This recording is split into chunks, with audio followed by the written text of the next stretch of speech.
Yeah, another series that it's been a while for.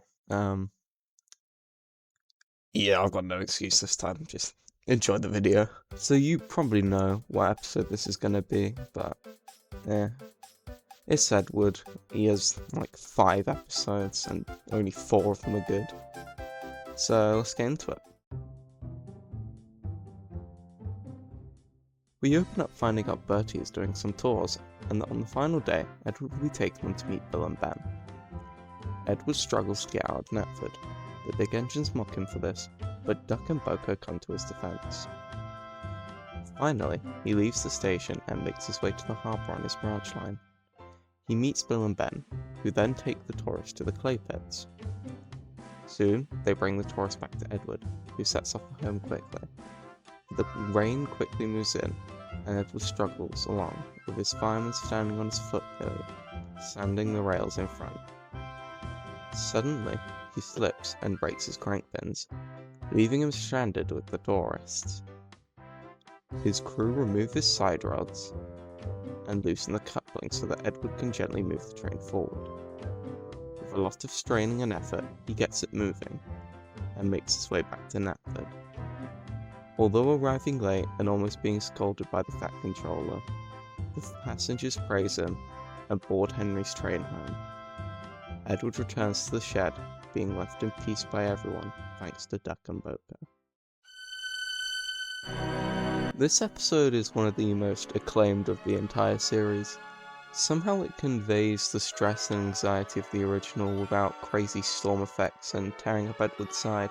It does this by using music and effects to its advantage and building anticipation. It's very rhythmic in its way of forming the tension. You start off slow and then follow the music as it gets more tense, and then the climax is of da da da da.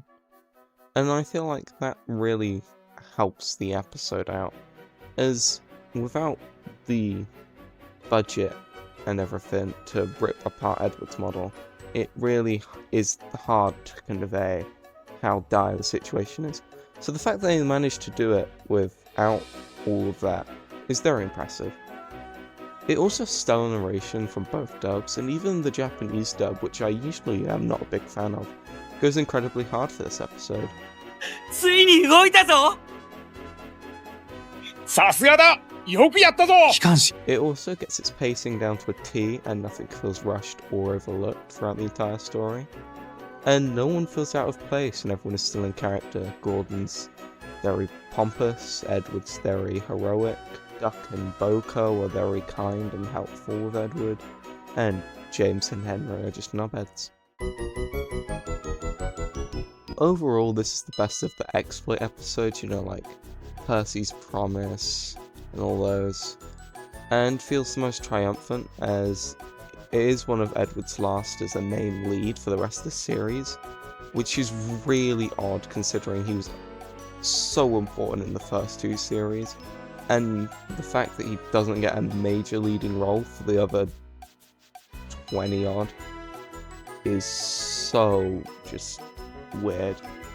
Anyway, thanks for watching, and remember to like and sub. Bye.